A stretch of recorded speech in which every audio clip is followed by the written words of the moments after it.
Hello and welcome to E2E's Business Unusual, a video content series forum by the SME community. I'm your host, Fergus Mellon, and today we're joined by Chandni Vora, Chief Operating Officer at Vascroft Contractors. Chandni, thanks so much for joining, and please, to get things underway, can you give us a brief overview of you and your business? Yeah, thank you for the opportunity for discussing business as unusual. For us, we are a main construction company. We've been established since 1977.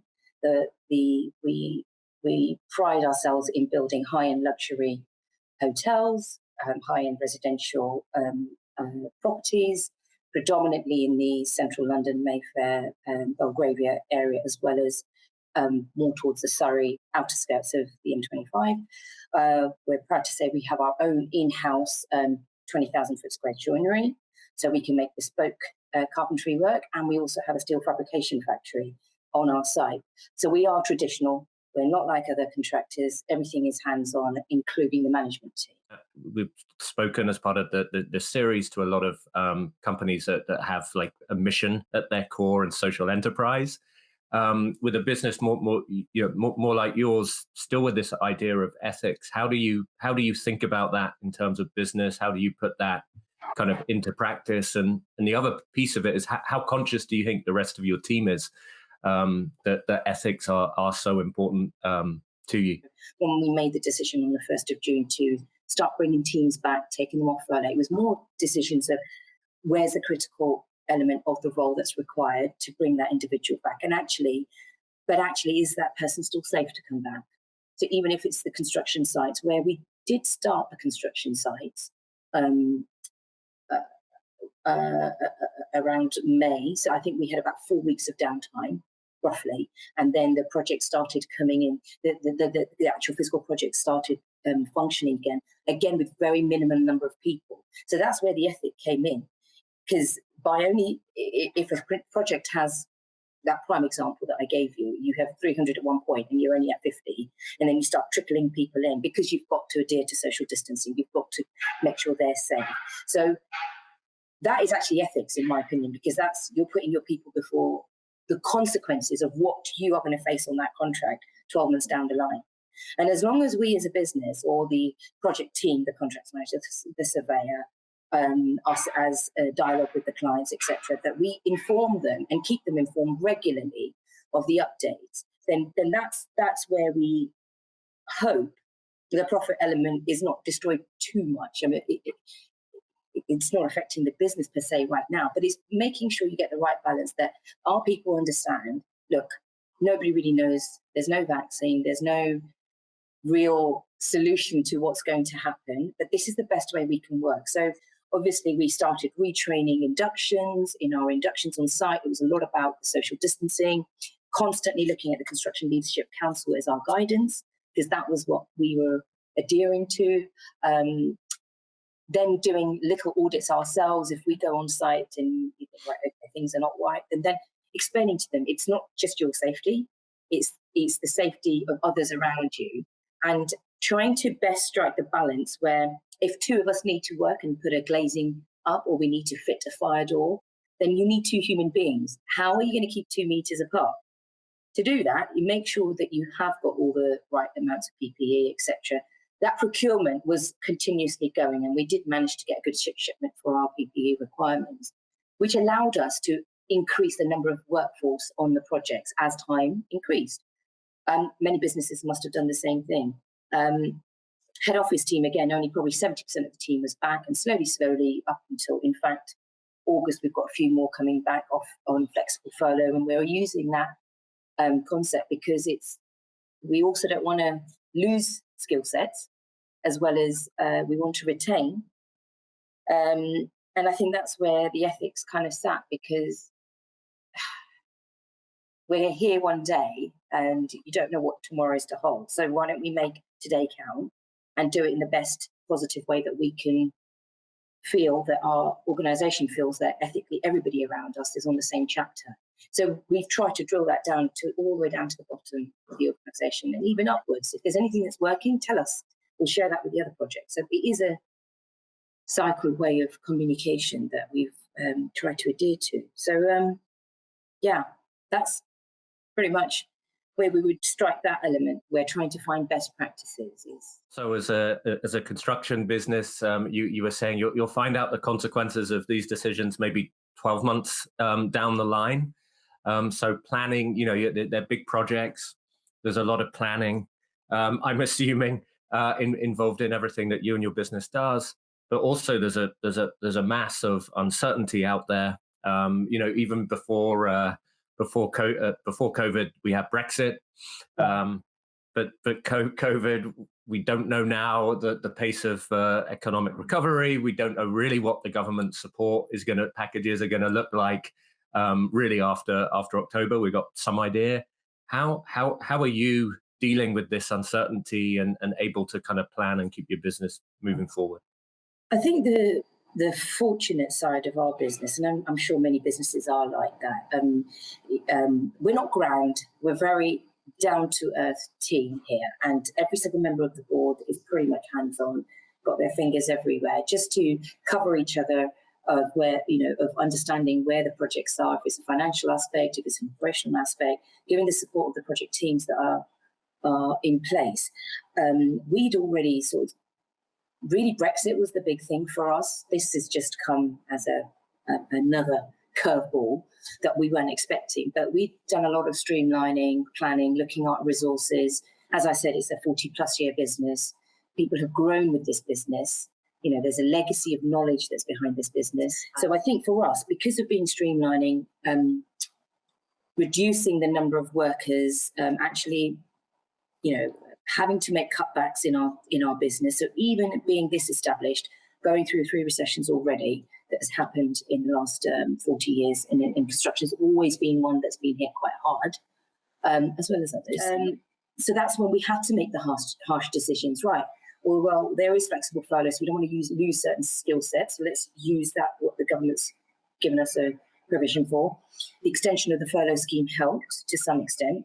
Fortunately, we didn't have to go for Sybils or any of those aspects because, again, it's the Asian in us. We are very lean, and it is a South Asian business, and we've managed to retain quite a lot to have sustainability where we've not had to go to too much debt. Our bank has been fantastic with us, and even the clients that we sometimes don't put the heavy hand on them to say, right, pay out, because it's repeat custom. And partnership is really what's helped us to get through this, and what we can see is the vision that these lucrative big projects, the JCT has its terms and conditions, you've got a payment term, etc. But the crux of it then becomes a principles conversation that our project teams have to do their job. Your project team will have to do their job, and they have to stick to the contract. And having those dialogues and that openness with our clients has kind of helped us to continue with that less difficulty on what is to happen, what's out there. So there's a lot of firefighting, trying to see what we can do to make sure we get solutions for if this was to ever happen again. We've also, because residential and hospitality is our niche sector, and we've worked in commercials, hospitals, schools, we've done a lot over the 40 plus years, that we're even willing to change our strategy on the level of contracts we'll take, just to retain our people.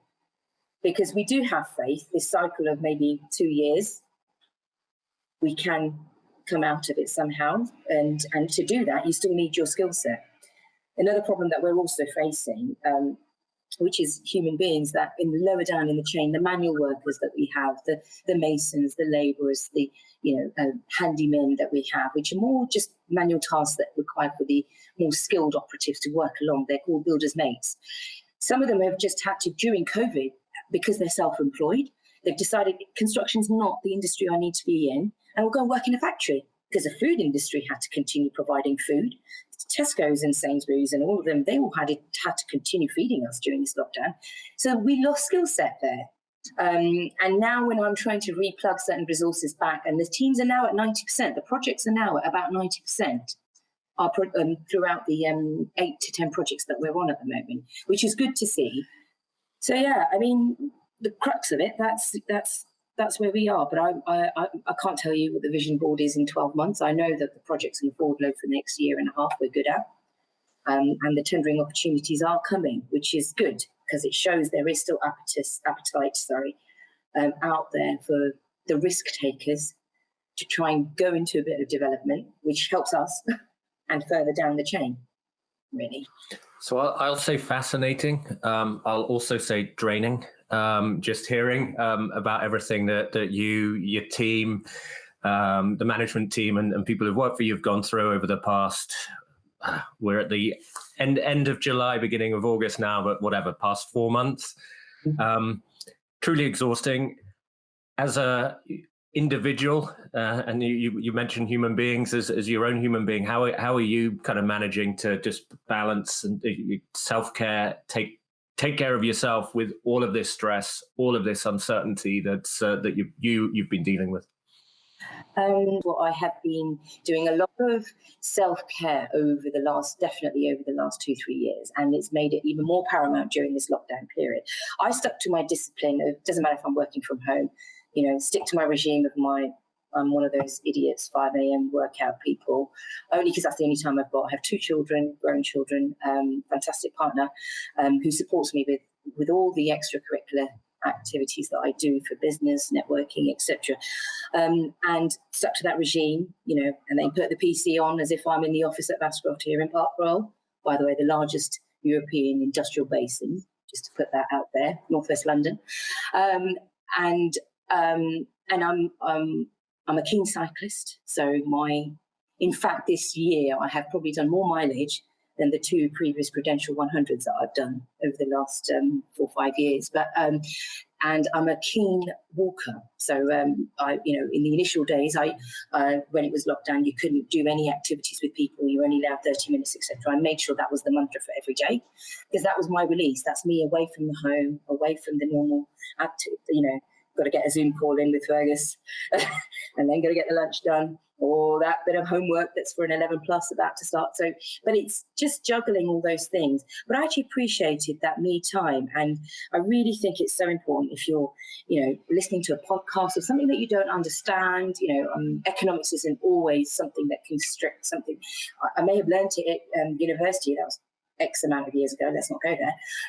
But it's just reigniting what's happening. So the walks have helped, and then I've walked with a very good friend that's always walked with me, and they're also a business owner. So sometimes when you want certain challenges, it's a lonely place in leaderships.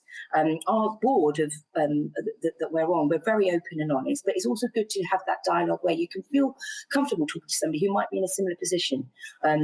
And actually saying, how would you tackle with this? Or especially during this whole furlough scheme and the calculations that go behind it and all of that. And what's the government actually trying to say here? What's the inner? So having that dialogue has really helped. So continuously, Saturdays the cycling, no minimum 30 miles, because that gives me 2.5 hours on my bike of just me, my music.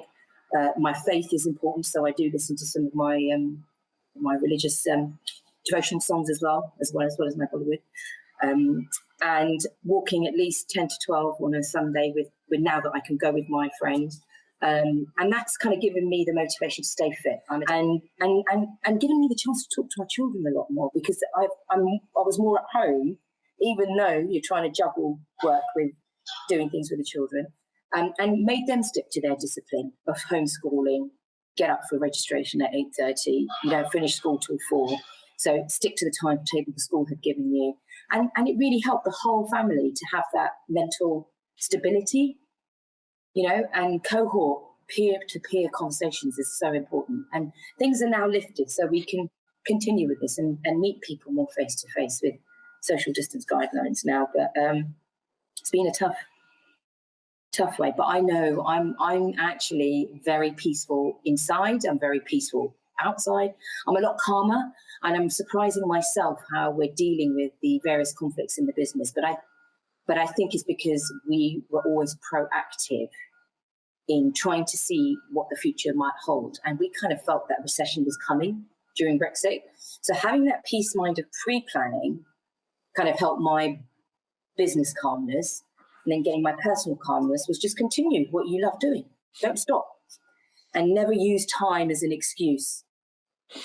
If you use time as an excuse, you'll never do anything. And that's a mantra for me from childhood. It's you've got to make the time for you. No one else is going to make that time for you, really.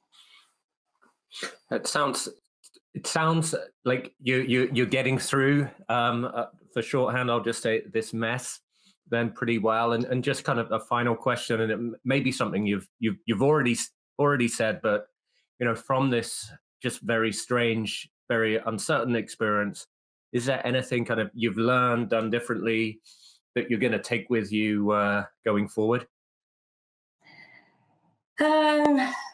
Well, our faith, which is, I'm a Hindu, so a lot of our faith is always tells you to live in the now. So you've got to live in the present. Your past was your past, but you learn from mistakes, because mistakes always betters you as an individual, and it's good to make mistakes. But the unknown is not known to anyone. So why create that inner stress of what's to happen next? We just got to all strive to use our sense and empathy to hopefully make the right decisions on how we're going to carry ourselves as human beings going forward, and carry ourselves professionally in the work environment. And just take that step back. If there was aggression inside you at one point, use this downtime to really, really think what have been the most important factors. I kid you not, every human being probably only had 4 or 5 people in their lives that were continuously speaking to them daily or dropping in on the driveways. And that's when you reassess. You don't need to know the whole world. Know yourself. Make sure that your EQ is just as important as your IQ. Because once you empathize and see who you are as a human being, that will resonate throughout the organization or whoever you come across face to face with. I just want to say, on behalf of everyone watching this video and on behalf of E2E, thank you very, very much for your time today. Really appreciate it. Thank you, Fergus.